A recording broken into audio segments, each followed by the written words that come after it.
کوشش کروں گا چند کلمات آپ تک پہنچا سکوں اور اللہ میری زبان پر کلمت الحق رکھے، میرے لہجے میں تاثیر کی شیرینی ڈال دے اور جو کہا جائے، جو سنا جائے، اس پر ہم سب کو عمل کی توفیق بھی نصیب کرے۔ حضرت شیخ شہاب الدین سہروردی علیہ رحمہ فرماتے ہیں کہ جب کوئی شخص واعظ و تلقین کرے، خطاب کرے، بیان کرے تو اس کی زبان محو تکلم ہو، لیکن اس کا دل بارگاہ عزتی میں کشکول بن کے حاضر ہو۔ مالک میرے لفظوں میں اثر کی شیرینی تو ڈال دے۔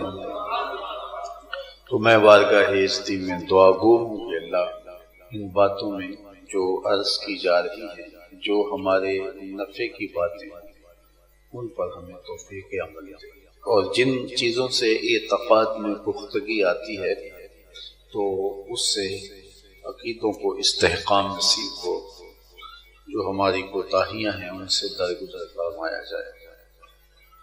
کتاب اللہ قرآن مجید کی تکمیل کے موقع پر یہ ان بچوں کے سروں پہ عزت کی دستار سجی، تو اس موقع پہ مجھے یہ خیال آیا کہ قرآن مجید کے کچھ حق آج کی اس نشست میں آپ لوگوں کے سامنے رکھے جائیں۔ تو کتاب اللہ اللہ تعالیٰ کا کلام ہے، اور اللہ نے اپنے محبوب کے قلب اطہر پر اس کتاب کو نازل کیا۔ تو اس کے کچھ حق ہیں جو ہمارے اوپر عائد ہیں۔ سب سے پہلا حق یہ ہے اس کتاب اللہ پر ایمان لایا جائے۔ اس کے حقوق میں سے پہلا حق جو ہمارے ذمہ واجب ہوتا ہے اس پر ایمان لانا۔ آج کے دور میں تو یہ مسئلہ نہیں ہے، لیکن ایک زمانے میں یہ اختلاف رہا۔ معتزلہ نے یہ فتنہ کھڑا کیا کہ قرآن مجید مخلوق ہے، جبکہ علماء اشاعرہ نے، علماء حنابلہ نے اس پہ بہت زیادہ محنت کی، علماء ماتریدیہ نے، اور دلائل قائم کیے، اور اس کے لیے عملی جد و جہد بھی کی۔ امام احمد بن حنبل نے قید و بند کی صحبتیں بھی سنی اور کہا کہ نہیں، قرآن مجید مخلوق نہیں بلکہ غیر مخلوق ہے، اللہ کا کلام ہے اور یہ مخلوق نہیں ہے۔ تو یہ ایک فتنہ پیدا ہوا ایک زمانے میں، اور علماء نے سخت جانی سے اس کا مقابلہ کیا، اور اللہ کا فضل ہے آج یہ فتنہ موجود نہیں ہے۔ تو ہمارا یہ عقیدہ اور اعتقاد ہے کہ قرآن مجید اللہ تعالیٰ جل شانہ کا کلام ہے اور غیر مخلوق ہے، اور اس پر ایمان لانا یہ ہمارے اوپر ضروری ہے، اور یہ اس کتاب کا پہلا حق ہے۔ تو کتاب اللہ پر یقین، اس کتاب پر ایمان ہماری قبر کی روشنی کا ذریعہ ہے، اور اس کتاب کے ساتھ جو ہی ایمان کا رشتہ قائم ہوتا ہے تو پھر اس کتاب کے ساتھ محبت کا رشتہ بھی قائم ہو جاتا ہے، اور تبھی شوق تلاوت پیدا ہوتی ہے،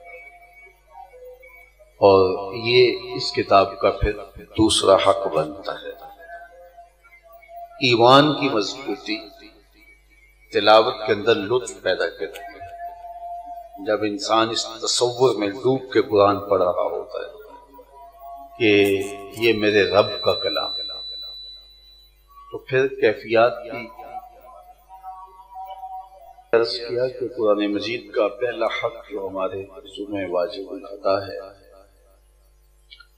وہ یہ ہے کہ اس کتاب پر ایمان رکھا جائے کہ یہ کلام الہی ہے، اور اس کتاب میں کسی قسم کی تحریف کا امکان موجود نہیں ہے۔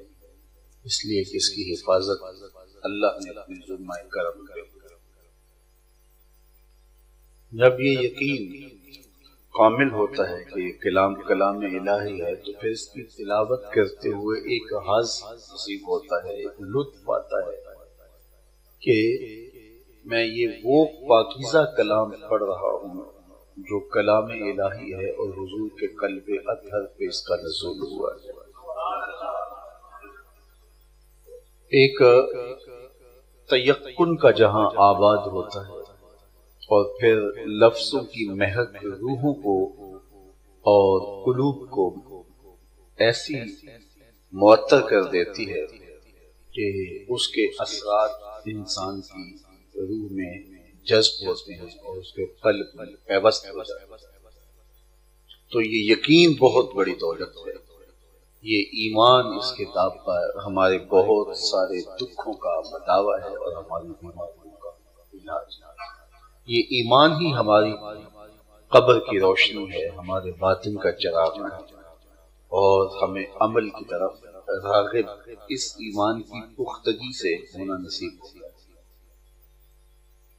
کسی زمانے میں پرانی قبر کھل گئی، اس طرح کے کوئی شخص فوت ہوا تو بظاہر قبر کا نشان نہیں تھا، تو انہوں نے قبر کھودی تو دیکھا کہ ایک اینٹ گری تو نیچے قبر، اور حیرانگی یہ کہ صاحب قبر کا کفن بھی میلا نہیں. تو ایک اینٹ تو گری اور یہ منظر دیکھا تو جستجو اور شوق کی چنگاریاں روشن ہوئی، تو دوسری اینٹ انہوں نے خود کھینچ لی تو دیکھا کہ نہ صرف اس کا کفن بھی میلا نہیں ہوا بلکہ اس کی لہر میں تازہ گلاب ہے اور اس کی مہک سے پوری لہر خوشبودار ہے، معطر ہے. خیر قبر بند کر اور قبر کے نشان سے صاحب قبر کی دریافت شروع کی کہ یہ کس خاندان کا شخص ہے، یہ کون سا بزرگ ہے. خیر پتہ چل گیا کہ یہ قبر فلاں شخص کی ہے جو اس بستی میں رہتا تھا. تو اس کی اولاد ڈھونڈنے نکلے تو اولاد نہیں تھی، تو اس کی بیوہ مل گئی، اگرچہ وہ بہت بوڑھی ہو چکی تھی. تو اس سے جا کے لوگ ملے اور کہا کہ ہم قبر کھودتے ہوئے 7 والی قبر میں یہ منظر دیکھا ہے، تو ہمیں شوق ہوا کہ ہم آپ سے پوچھیں کہ آپ کا شوہر کون سا نیک عمل کرتا تھا کہ اس کی قبر میں خوشبوؤں کے بسیرے ہیں اور رحمتوں کے ڈیرے ہیں. تو اس خاتون نے کہا کہ میرا شوہر ایک سادہ سا دیہاتی شخص تھا اور پڑھا لکھا نہیں تھا. میں نہیں سمجھتی اس کا کوئی ایسا خاص عمل ہے جو میں آپ کو بتا سکتا. ہاں مجھے یاد آیا اس کا ایک عمل تھا، اور وہ یہ کہ وہ قرآن مجید تو پڑھا ہوا نہیں تھا لیکن نماز پابندی سے پڑھنے کی عادت تھی، اور صبح جب فجر کی نماز کے بعد لوگ قرآن مجید کھول کے بیٹھ جاتے تو اسے بڑا دکھ ہوتا، کاش کہ میں بھی قرآن پڑھا ہوتا. ان بچوں کے سروں پہ جب عزت کی دستار باندھی جا رہی تھی تو کتنے لوگوں کے دل میں یہ خیال انگڑائیاں لے رہا ہوگا، کاش کہ ہمارے سینے میں بھی قرآن ہوتا. تو یہ آرزو پیدا ہوتی ہے، یہ خواہش جنم لیتی. تو میرا شوہر چونکہ قرآن مجید نہیں پڑھا تھا، اور جب لوگ قرآن کھول کے بیٹھ جاتے، ایک زمانہ تھا کہ مسجدوں میں رواج تھا کہ لوگ فجر کے بعد دوڑنے لگاتے تھے، مسجدوں میں رکتے تھے، اشراق تک قرآن مجید کی تلاوت چلتی تھی اور پھر وہ واپس آیا کرتے تھے، اور سارا دن اس کی برکتیں ان کے گھروں میں اترتی تھی، ان کے کاروبار میں اترتی. وہ ٹینشن اس دور میں نہیں ہوتی تھی، اس لیے کہ وہ صبح آغاز ہوتے ہی دن کے اس کا علاج کر کے گھر سے نکلتے تھے. تو لوگ جب قرآن مجید کھول کے بیٹھ جاتے ہیں تو اس کو بڑا قلق ہوتا ہے، بڑی تکلیف ہوتی ہے، بہت مضطرب ہو جاتا ہے، کاش کہ میں بھی قرآن پڑھا ہوتا.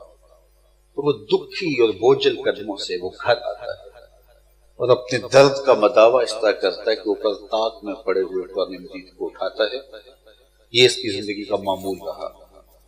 اس کو اٹھاتا اور اس کو کھولتا پھر بے اختیار آنسو بہنے لگتے اور ایک ایک سطر پہ انگلی رکھتا اور کہتا مالک مجھے نہیں پتا یہ کیا لکھا ہے، لیکن جو لکھا ہے سچ لکھا ہے۔ پھر دوسری سطر پہ انگلی رکھتا کہتا مالک مجھے یہ بھی نہیں پتا یہ کیا لکھا ہے، لیکن یہ بھی حق لکھا ہے۔ پھر تیسری سطر پہ انگلی پھیرتا کہتا مالک یہ بھی تیرا سچا کلام ہے۔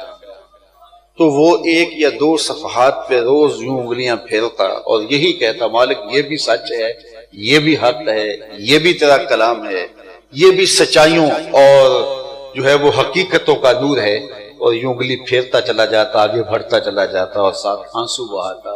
اس کی قبر میں جو چراغاں تم نے دیکھا ہے اور خوشبوئیں دیکھی ہیں وہ قرآن کے پیار اور قرآن پر یقین کی بدولت ہے۔ تو کتاب اللہ پر ایمان قبر کی روشنی ہے، اندر کا چراغاں ہے، من کی خوشبو ہے اور قبر کی خوشبو مہکا دیتا ہے یہ ایمان قبر کو۔ تو سب سے پہلا حق اس کتاب کا یہ ہے کہ اس کتاب قرآن مجید پر ایمان لایا جائے، یہ پہلا حق ہے۔ دوسرا حق اس کتاب کا ہمارے ذمہ یہ ہے کہ صحت لفظی کے ساتھ اس کی تلاوت کی جائے۔ قرآن مجید کی تلاوت ایک ایسی دولت ہے کہ حرف حرف پہ نیکیاں نصیب ہوتی ہیں، اور ہر حرف پہ 10 نیکیاں نصیب ہوتی ہیں۔ اور آقا کریم نے فرمایا کہ الف لام میم یہ ایک حرف نہیں ہے بلکہ یہ 3 حرف ہے۔ الف الگ حرف ہے، لام الگ حرف ہے اور میم الگ حرف ہے۔ تو اس کو پڑھنے سے 30 نیکیاں نصیب ہوں گی، اور جو قرآن مجید پڑھتا چلا جاتا ہے اس میں ایسی صورتیں ہیں کہ جن کی تلاوت سے اللہ تعالیٰ کئی گنا ثواب نصیب کر دیتا ہے۔ سورہ یاسین پڑھنے سے 10 قرآن مجید پڑھنے کا ثواب نصیب ہوتا ہے۔ تو یہ وہ برکتیں اللہ نے رکھی ہیں اس پاکیزہ کلام میں کہ جس کی تلاوت اللہ کی قربت کا ذریعہ ہے، رسول کریم کی قربت کا ذریعہ۔ علامہ اقبال نے اپنے ایک دوست کو خط لکھا اور اس میں انہوں نے لکھا کہ قرآن مجید کی تلاوت کیا کرو، اگر تمہارا یہ عذر ہو کہ مجھے قرآن مجید کا مفہوم سمجھ میں نہیں آتا، میں اس کا ترجمہ نہیں پڑھا ہوا، تو تلاوت کا عمل پھر بھی موقوف نہ کرنا، چھوڑنا نہ، اس لیے کہ محض ناظرہ تلاوت کرنے سے قلب کا تعلق قلب رسول سے جڑ جاتا ہے، کیونکہ یہ حضور کے قلب اطہر پر نزول ہوا ہے۔ تو نہ بھی سمجھ آئے تو اس کتاب کی تلاوت کا معمول ترک نہیں کرنا۔ اللہ اکبر۔ اور فرمایا کہ راتوں کی تنہائیوں میں اٹھ کے قرآن پڑھا کرو اور قرآن پڑھتے ہوئے رویا کرو، بلکہ فرمایا فَإِن لَمْ تَبْكُوا فَتَبَاكُوا، اگر رونا نہ آئے تو رونے کی کوشش کیا کرو۔ حضرت داتا گنج بخش علی حجویری علیہ رحمہ سے ایک مرید نے پوچھا حضرت اگر رونے کی کوشش کریں پھر بھی رونا نہ آئے، فرمایا پھر اپنے مقدر پہ رویا کرو۔ اتنے سنگ دل ہو گئے ہو کہ تمہاری آنکھیں آنسوں کا خراج نہیں دیتی، تم رونا چاہتے بھی ہو تو اتنے سخت دل ہو گئے کہ رو نہیں پاتے، تو راتوں کی تنہائیوں میں اٹھ کے قرآن پڑھا کرو اور قرآن پڑھتے ہوئے رویا کرو، اور اگر رونا نہ آئے تو رونے کی کوشش کیا کرو۔ فرمایا تمہارا رب سے باتیں کرنے کو جی چاہے تو قرآن کھول کے بیٹھ جاؤ، یہ رب سے ہم کلام کریں۔ حضرت سہل بن عبداللہ تستری کسی جنگل میں رہتے تھے، تو کچھ لوگ انہیں ملنے گئے، تو واپسی پہ کسی نے کہا کہ سہل جنگل میں رہتے ہو، تنہائی میں کیسے دن اور راتیں کاٹتے ہو، آؤ نا شہر میں، تمہارے مزاج کے لوگ تمہیں مل جائیں گے، لیکن یہاں جنگل کو چھوڑو اور شہر میں آ کے آبادی کرو۔ تو حضرت سہل نے کہا کہ تمہیں کس نے کہا ہے کہ میں تنہا رہتا ہوں؟ تو کہا کسی نے کیوں کہنا تھا، ہم خود دیکھ رہے ہیں آپ تنہا ہیں۔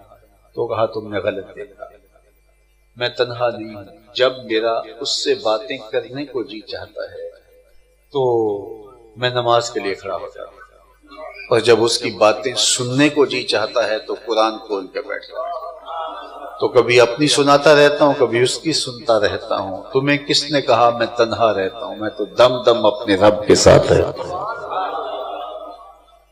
تو اپنے رب سے ہم کلام رہنا چاہو تو کتاب اللہ کی تلاوت اپنے معمولات زندگی میں شامل کر لو، حرف حرف روشنی دے گا، لفظ لفظ روح میں اترے گا۔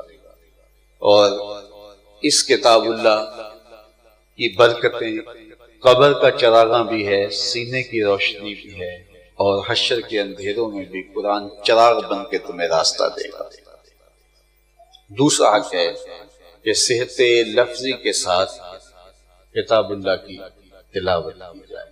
تیسرا حق اس کتاب کا جو ہمارے ذمے ہے وہ ہے کہ اس کے مفاہیم و مطالب کو سمجھا جائے۔ قرآن کا ہمارے نام پیغام کیا ہے، اس کو سمجھا جائے۔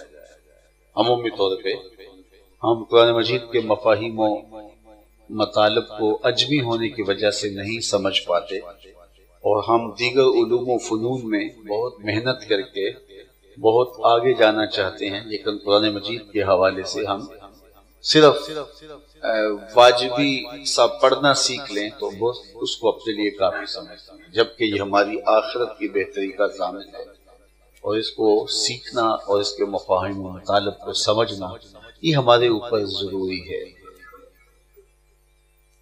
آپ کو دنیا کی کسی ایمبیسی سے، کسی ملک کی ایمبیسی سے آپ کو کوئی خط آئے جو آپ کی زبان میں نہیں ہے، تو آپ اتنی دیر تک چین سے نہیں بیٹھیں گے جب تک ایسے شخص سے اس کے مندرجات سن نہیں لیں گے جو وہ زبان جانتا ہے کہ یہ میرے نام پیغام کیا ہے۔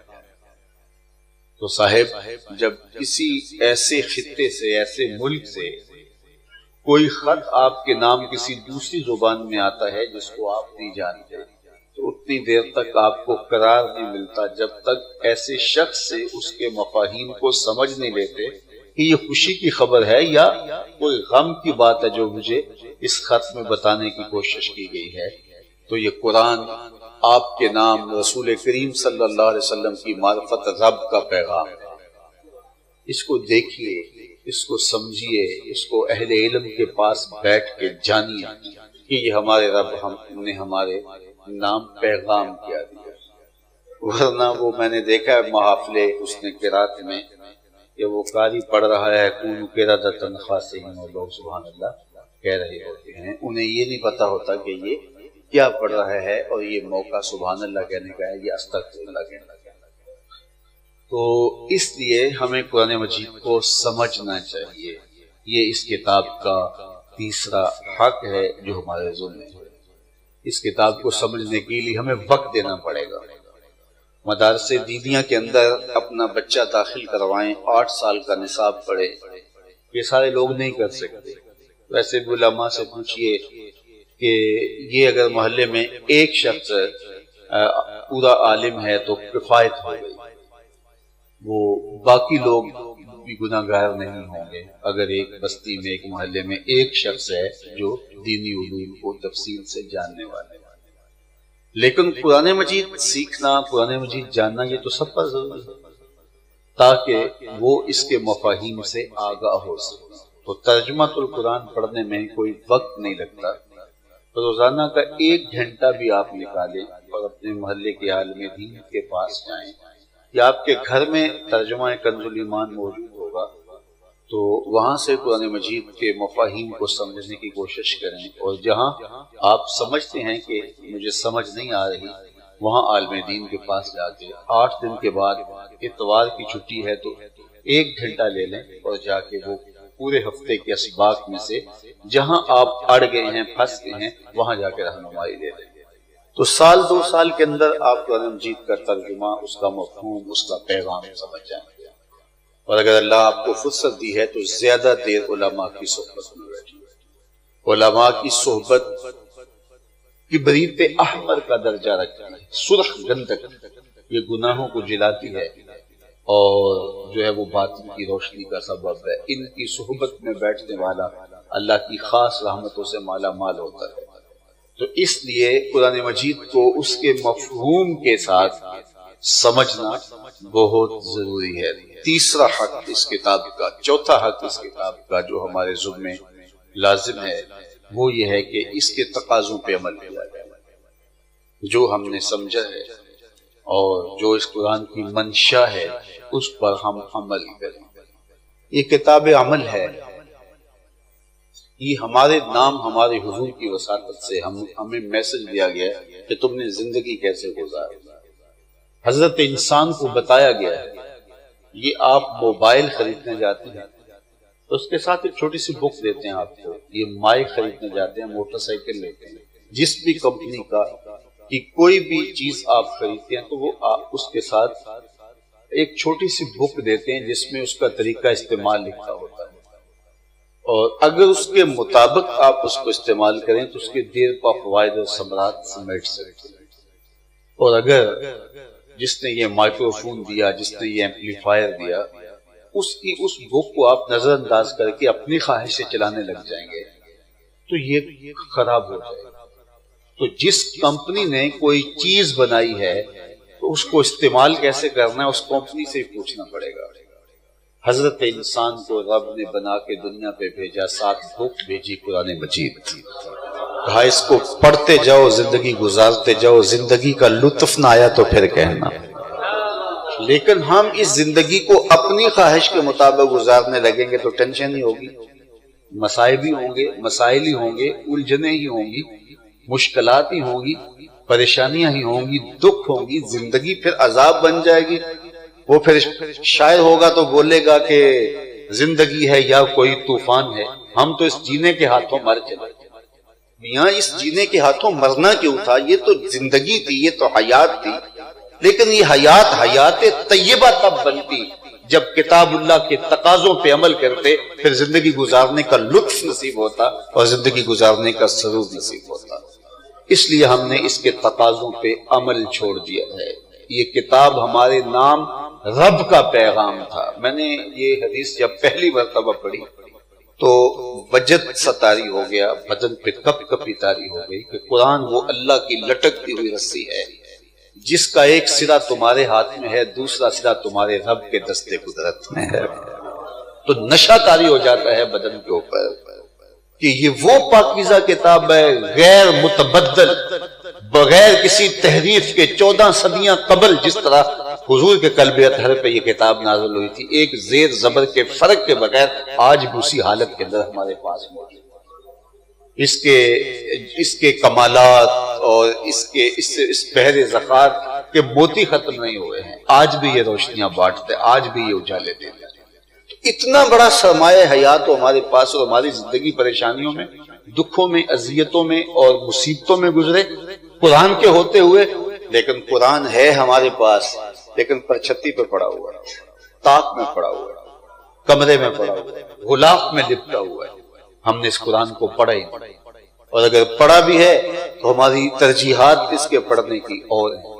جن بھوت بھگانے کے لیے قرآن مجید کی تلاوت ہم کر رہے ہوتے ہیں، ہم برکت کے لیے صبح دکان پہ قرآن کھول کے بیٹھتے ہیں، برکت ہوتی ہے، میں اس کا انکار نہیں کرتا، یہ انکار نہیں ہے، لیکن قرآن مجید کے نزول کا جو بنیادی مقصد تھا، قرآن کا موضوع ہدایت ہے، یہ ہماری زندگی کے روگ مٹاتا ہے، اندر کی گندگیاں، کالک، اندر کی غلاظتیں، عیوب اور ہماری وہ چیزیں مٹا کے ایک پاکیزہ ستھرا انسان ہمیں بناتا ہے۔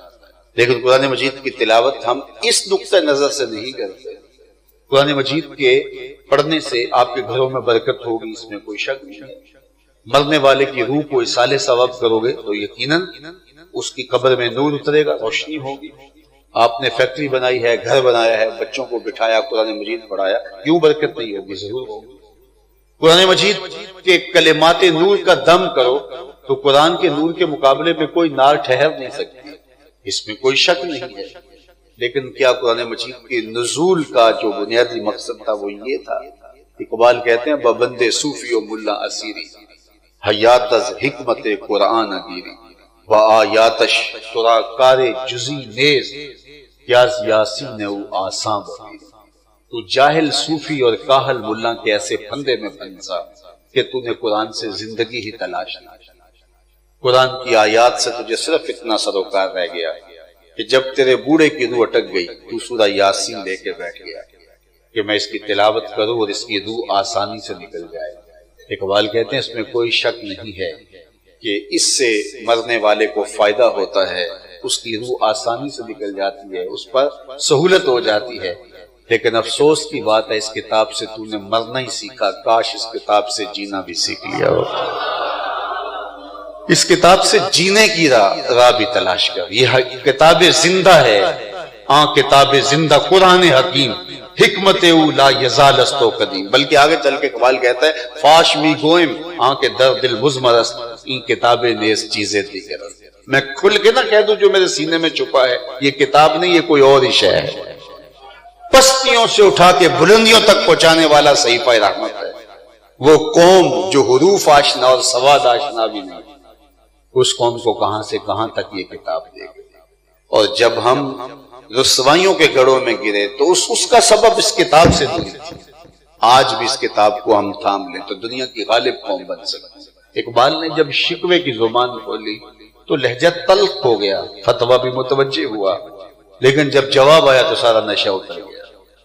شکوے میں لہجہ تلخ ہو گیا اور اقبال بولا صفائے دہر سے باطل کو مٹایا ہم نے، نوع انسانی کو غلامی سے چھڑایا ہم نے، تیرے کعبے کو جبینوں سے بسایا ہم نے، تیرے قرآن کو سینوں سے لگایا ہم نے، پھر بھی ہم سے گلہ ہے کہ وفادار نہیں، ہم وفادار نہیں تو بھی تو دلدار نہیں۔ بہت سخت لہجہ ہو گیا، لیکن اب جواب سنو، لفظ وہی ہے، صرف صیغہ بدلتا ہے۔ پہلے تو یہ آواز دی گئی نا صفائے دہر سے باطل کو مٹایا ہم نے، اب آواز آ رہی ہے ادھر سے صفائے دہر سے باطل کو مٹایا کس نے، نوع انسانی کو غلامی سے چھڑایا کس نے، میرے کعبے کو جبینوں سے بسایا کس نے، میرے قرآن کو سینوں سے لگایا کس نے، تھے تو آباب تمہارے ہی مگر تم کیا ہو، ہاتھ پہ ہاتھ دھرے منتظر فردا ہو، ہر کوئی مست مئے ذوق تن آسانی ہے، تم مسلمان ہو یہ انداز مسلمان، حیدری فقر ہے نئے دولت عثمانی ہے، تم کو اسلاف سے کیا نسبت روحانی ہے، وہ معزز تھے زمانے میں مسلمان ہو کر تم خار ہوئے تارک قرآن۔ ان کی عزت تھی تو وہ مسلمان تھے، اور آج بھی تم مسلمان بن کے دکھاؤ، میرے رب کا وعدہ ہے وَأَنْتُمُ الْأَعْلَوْنَ إِن كُنتُم مُؤْمِنِينَ، عزتوں کا تاج تمہارے سر پہ رکھوں گا۔ یہ کافر لگتے کون ہیں؟ تمہارے سر پہ عزتوں کا تاج رکھوں گا، لیکن شرط یہ ہے کہ محمد عربی کے بن کے دکھاؤ، قرآن کے بن کے دکھاؤ، اسلام کے بن کے دکھاؤ، فرزند توحید بنو، فرزند اسلام بنو، پھر دیکھنا کہ عزتیں تمہیں ہی نصیب ہوں گی، کافروں کو کوئی عزت دی جانے گی۔ تو اگر تم ہو جاؤ رب کے تو پھر عزتیں تمہارے ہاتھ۔ آج تو تم 1,70-80 کروڑ ہو دنیا کے اوپر، آج تو تم 56 اسلامی ممالک کے مالک اور وارث ہو، آج تو تمہاری زمینوں سے تیل نکلتا ہے، آج تو تمہارے پہاڑوں سے سونا نکلتا ہے، آج تو تمہارے صحراؤں کے پیٹ کے اندر کوئلہ دفن ہے، اور آج تو تم دنیا کے بہترین جغرافیے میں بیٹھے ہو، آج تمہیں گرم پانیوں کے سمندر دیے گئے ہیں، تم کیوں ذلیل ہوتے آج؟ ہم نے تو اس وقت بھی تمہیں ذلیل نہیں ہونے دیا جب تم صرف 313 تھے، جب تمہارے لباس پر لباس، بدن پر لباس بھی پھٹے ہوئے تھے۔ جب وہب بن عمیر کو کہا نا ابو جہل نے کہ جا دیکھ کیا مسلمانوں کی تعداد کی، تو وہ جگ گیا اور واپس آ کے اس نے کہا کہ میں دیکھ آیا ہوں 3 اونٹ کھا سکیں گے، 100 آدمی 1 اونٹ کھاتا تھا اس زمانے میں، تو 3 اونٹ کھا سکتے ہیں، یعنی 300 ہیں، کچھ اوپر یا کچھ نیچے، اور ان کے بدن کے اوپر جو کپڑے ہیں ان میں بھی پیوند لگے ہیں پھٹے ہوئے۔ اچھا ان کے پاس تلواریں بھی پوری نہیں ہیں، کسی کا دستہ ٹوٹا ہے اور کسی کی نوک ٹوٹی ہے، تیر بھی کوئی نہیں، آلات حرب و ضرب بھی نہیں ہے۔ تو ابو جہل نے کہا اچھا یہ رپورٹ؟ کہا ہاں بالکل۔ کہا میں خوب ٹیلے وادیاں بھی دیکھ آیا ہوں، پیچھے کمک بھی نہیں ہے۔ تو وہ خوشی سے پھول گیا اور صنادید قریش کو بلایا اپنے خیمے میں، کہا وہب بن عمیر کی رپورٹ سنتے ہو؟ کہا کہ کیا؟ کہا سنو، یہ کہتا 300 سے اوپر نیچے ہوں گے اور کھانے کے لیے بھی ان کے پاس کچھ نہیں۔ تو ابو جہل خوشی سے پھولا ہوا تھا، کہنے لگا کل لڑائی کی نوبت نہیں آئے گی، رسیاں کٹھی کرو، رسیاں کل ان کو پکڑیں گے، اونٹوں کے ساتھ باندھیں گے اور سین حرم میں جا کے دیواروں کے ساتھ کس دیں گے، دنیا کو بتائیں گے یہ نئے دین کا نظام لے کر آئے۔ تو صبح لڑائی نہیں ہونی، صبح رسیاں کٹھی کرو، ان کو باندھنا ہے۔ جب وہ رونت بھرے یہ جملے بول رہا تھا تو وہب بن عمیر نے ایک جملہ کہا کہ میری پوری رپورٹ سن لو نا. تو ابو جہل خوش ہوا، پتہ نہیں آگے کیا ہے.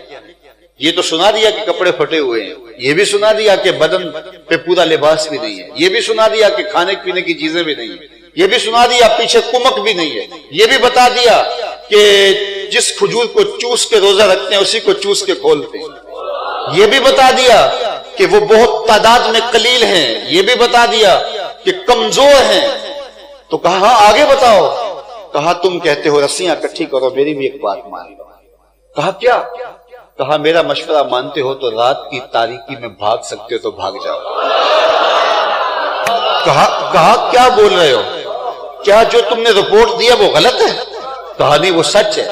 تو کہا پھر ہم بھاگیں کیوں؟ تو سنو عمیر کے لفظ، وہب بن عمیر کے. اس نے کہا ولکن رأیت یا معشر قریش المنایا تحمل البلایا، البلایا تحمل المنایا. اے قریش کے سرداروں میری بات تو غور سے سن لو. میں اپنی ان آنکھوں سے دیکھ کے آیا ہوں یسرب کی اونٹنیاں اپنی پشتوں پہ موتیں اٹھا لائی، اور تم کہتے ہو کہ رسیاں اکٹھی کرو، اور میں کہتا ہوں کہ بھاگ سکتے ہو تو بھاگ جاؤ. ان لوگوں سے لڑنا تمہارے بس کا روگ نہیں جو مرنے کے لیے آئے. واللہ میں نے ان کو زخمی سانپوں کی طرح پیچ و تاب کھاتے ہوئے دیکھا ہے، اور کل ان میں سے کوئی مرے گا نہیں جب تک تم میں سے ایک ایک کو لڑ نہیں جاتا. اور اگر اتنے تمہارے لوگ مارے جائیں تو پھر افسوس ہے تمہارے جینے پہ. تو رسیاں اکٹھی نہ کرو، بھاگ سکتے ہو تو بھاگ جاؤ. اگلے دن عظیمت کی جو داستانیں اہل ایمان نے رقم کی، اس دن کو میرے رب نے بھی یوم فرقان کہا. ہم تو 313 تھے تو ہم نے عظمتوں کے جھنڈے گاڑے، اور آج 1 ارب 70-80 کروڑ اور 91 پوری کائنات کے اوپر 1 انچ جگہ بھی ایسی نہیں جہاں آتش و آہن برستا ہو اور وہ زمین کو پا جائے. تو آج میں سوچوں، آج آپ سوچیں ہمارے ساتھ یہ کیوں ہو رہا ہے؟ کیا ہم اس کو ماننے والے نہیں ہیں؟ لیکن ہم زبان سے تو اقرار کر رہے ہیں لیکن ہمارا عمل اس کی گواہی نہیں دیتا. جب میں کہتا ہوں الہی میرا احوال دیکھ، حکم ہوتا ہے اپنا نامہ اعمال. اگر ہم آج ہی اپنا نامہ اعمال ٹھیک کر لیں تو اللہ کی رحمتیں ہمارے اوپر برسنے لگیں، اور اس کی کرم نوازیوں کے اجالے ہمارے گھروں میں طلوع ہوں. خدائے زندہ زندوں کا خدا ہے. اگر ہم آگے بڑھیں اور اپنے معاملات حیات کو ٹھیک کر لیں، اتنی خوبصورت کتاب قرآن مجید، اور ہم اس کے ہوتے ہوئے بھی گمراہ رہیں، اس کے ہوتے ہوئے بھی تفریق، تشدد اور افتراق کے اندر مبتلا رہیں، تو پھر افسوس ہے ہمارے اوپر کہ اس کتاب نے ہمیں درس کیا دیا تھا اور ہم نے اس سے سبق کیا دیا. تو اس کتاب کا تقاضا ہے کہ اس کتاب پر عمل کیا جائے. یہ کتاب جو ہمیں بتاتی ہے اس کے مطابق اپنی زندگی گزاریں، پھر ہم سرخرو ہوں گے، سر بلند ہوں گے، عزتوں کی دستاریں ہمارے سر پہ رکھیں، ہم رسوا نہیں ہوں گے، گلی گلی ہماری رسوائیوں کی کہانیاں نہیں ہوں گی. قرآن کے تقاضوں کو روح بعمل لائیں ہم، تو پھر دیکھنا کہ اللہ کس طرح ہماری لاج رکھتا ہے اور کس طرح ہمیں عزت دیتا ہے. صرف 500 لوگ تھے جو اندلس کے ساحل پہ اترے تھے، صرف 500 لوگ، لیکن اللہ پر تیقن، کتاب اللہ پر ایمان اور تقاضوں پہ عمل ایسا تھا کہ جب وہاں کے حکمران نے کہا اپنے جاسوسوں کو جاؤ دیکھ کے آؤ، تو وہ دیکھ کر آیا. تو اس نے کہا کہ مجھے یہ بتاؤ یہ آئے کہاں سے؟ تو اس نے کہا کہ چونکہ کشتیاں جلا دی تو کہا یا تو زمین سے اگے ہیں یا آسمان سے گرے. اور پھر ان 500 لوگوں نے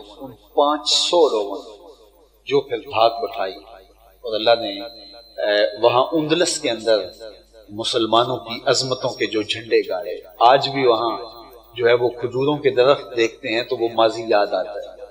عبد الرحمن الداخل نے وہ پہلا درخت وہاں کھجور کا لگایا تھا، جب کھجوریں ساتھ لے کے آیا اور اس نے وہاں ایک گٹھلی بو دی، اور پھر جب وہ اگی تو ایک دن اپنے وطن سے اداس ہو گیا، اور وطن سے اداس ہوا اور وہ لہلہاتی ہوئی کھجور.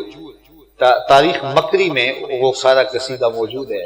علامہ اقبال نے اس کا آزاد ترجمہ کیا ہے کہ اپنے وطن سے دور ہوں میں، اپنے وطن سے دور ہے تو، اپنے وطن سے دور ہوں میں، اپنے وطن سے دور ہے تو، مغرب کی ہواؤں نے پالا ہے تجھ کو، صحرائے عرب کی حور ہے تو. صحرائے عرب کی ہود ہے، تو وہ آج بھی نشان ہمیں بتاتے ہیں کہ وہاں پہ اس امت نے جب تک کتاب اللہ کے تقاضوں پہ عمل رہا تو کس طرح فتح کے جھنڈے گاڑے، اور پھر زمانے نے وہ لفظ منظر بھی دیکھے کہ جب پہاڑی کی چوٹی سے ہوئے ابو عبداللہ نے آخری نظر ڈالی اور اس کو خون کے آنسو بہا رہا تھا۔ تو جب ہم کتاب اللہ کو اپنی روحوں میں اتار لیں گے تو ہم دنیا کے اوپر غالب ہوں گے، اور اگر ہم اس کتاب سے اپنے تعلق کو کمزور کر لیں گے تو مادی وسائل کے باوجود ہم رسوا ہوں گے۔ تو آئیے اس کتاب اللہ کے تقاضوں پہ عمل یہ ہماری زندگی کا ایک لازمہ ہو، کتاب اللہ کے بتائے ہوئے طریقوں کے مطابق اپنی زندگی بسر کریں، تو یہ سرخوری کا راستہ اس کتاب اللہ کا چوتھا حق ہے جو ہمارے ذمہ واجب الادا ہے۔ پانچواں حق اس کتاب کا یہ ہے کہ ہم نے جو پڑھا، جو سمجھا اور جو سیکھا اور جو اس پہ عمل کیا، اب اس کو دوسروں تک پہنچائے۔ اس امت کو اللہ نے پورے عالم کے اندر جو پھیلایا ہے وہ یہ جذبہ تبلیغ ہے کہ وہ دوسروں تک پہنچا۔ یہ علامہ اقبال نے فلسفہ پڑھا ہے مسٹر آرنلڈ سے، تو یہاں سے جانے کے بعد انہوں نے ایک کتاب لکھی پریچنگ آف اسلام، تو اس کے اندر انہوں نے اس عنوان سے بحث کی ہے کہ اسلام پوری دنیا کے اوپر پھیلا کیسے، ایک صحرا سے اٹھے اور پوری دنیا کے اوپر پھیل گئے۔ تو اس کے اندر اس نے بہت ساری باتیں لکھی، تو ایک بات اس نے یہ لکھی کہ اسلام نے تبلیغ کا ٹھیکہ کسی خاص طبقے کو نہیں دیا، بلکہ اس امت میں ہر شخص سے مبلغ ہے۔ جب وہ سیکھتا ہے تو پھر آگے سکھانے کے لیے نکل جاتا ہے، اور پھر وہ آگے ہی بڑھتا چلا جاتا ہے۔ یہ صوفیاء یہاں جو آئے تھے اپنے وطن معلوف چھوڑ کے آئے، سادات کرام کہاں کہاں سے چلے، کتنی کتنی خوشگوار وادیوں میں ان کے ڈیرے تھے، لیکن وہاں سے چھوڑ کے ان تپتے ہوئے صحرا میں آ کے دین کے جھنڈے گاڑے۔ تو یہ چلتے گئے، آگے بڑھتے گئے، کہاں سے چلے کہاں تک پہنچے۔ اصحاب رسول کی قبریں دیکھی، کہاں سے کہاں تک پہنچے۔ مدینہ المنورہ سے ٹھنڈی چھاؤں بھی کہیں ہو سکتی ہے، لیکن اس شہر کو چھوڑ کر کے حضور کے دین کے لیے کہاں کہاں تک پہنچے، اور اس پیغام کو لے کے کہاں کہاں تک گئے۔ اقبال نے شخص کی کہانی بتائی ہے جو چلتا ہوا آگے بڑھتا گیا، اور گھوڑے کے اوپر اللہ کے دین کی دعوت دیتے ہوئے آگے بڑھتا ایک وقت آیا کہ آگے دلدل آ گئی، پانی آ گیا اور زمین ختم ہو گئی۔ اس نے گھوڑے کی پاگیں کھینچ اور آسمان کی طرف منہ کر کے کہا، مالک میرے جذبے تو جوان تھے، تیری زمین ہی ختم ہو گئی۔ دی ازانے کبھی یورپ کے کلیساؤں میں، کبھی افریقہ کے تپتے ہوئے صحراؤں میں، دشت و دشت دریا بھی نہ چھوڑے ہم نے، بحر ظلمات میں دوڑا دیے گھوڑے۔ کہا مالک میرے جذبے تو جوان تھے، تیری زمین ہی ختم ہو گئی۔ تو وہ کیسے جذبے والے لوگ پھر آج ہم کہاں موجود ہیں؟ مجھے اور آپ کو اس کتاب اللہ کے تقاضوں پہ عمل کر کے سب سے پہلے آپ کو بدلنا ہوگا۔ اس کے بعد کیونکہ ہم اگر اپنے آپ کو نہیں بدلتے تو پھر ہماری تبلیغ لفظوں کی صورت میں کانوں کی سماعتوں میں رس تو گھولتی ہے، لیکن دل میں اترنے کا فن نہیں۔ بات دل میں وہی اترتی ہے جو دل سے نکلتی ہے۔ از دل خیزت پر دل ریزت۔ حضرت شاہ نقشبند بخاری علیہ رحمہ کا ایک قول سن لیجیے، وہ فرماتے ہیں جس شخص کی خاموشی فائدہ نہیں دیتی اس کی تقریر بھی فائدہ نہیں دیتی، تو کردار کی چمک اثر انداز ہوتی ہے۔ ہمارے صوفیاء نے کردار پیش کیا لوگوں کے سامنے اور پھر اس کی روشنی ہے۔ تو صاحب ہم کتاب اللہ کے تقاضوں پہ عمل اپنی زندگی میں شامل کر لیں گے، پھر ہماری تھوڑی محنت بھی زیادہ قرار پائے۔ یہ اس کتاب کا 5واں حق ہے کہ اس کا ابلاغ کیا جائے، اس کے پیغام کو آگے پہنچایا جائے۔ تو اللہ ان مدارس دینیہ کو، اور میں بالخصوص مخیر حضرات کو کہوں گا کہ وہ مدارس دینیہ کے لیے ایسا ماحول پیدا کرے کہ جو ناظمین ہیں، علماء ہیں، منتظمین ہیں مدارس کے، ان کو چندے کی نوبت ہی نہ آئے۔ اتنے وسائل ان کی دہلیز پہ لا کے رکھ دو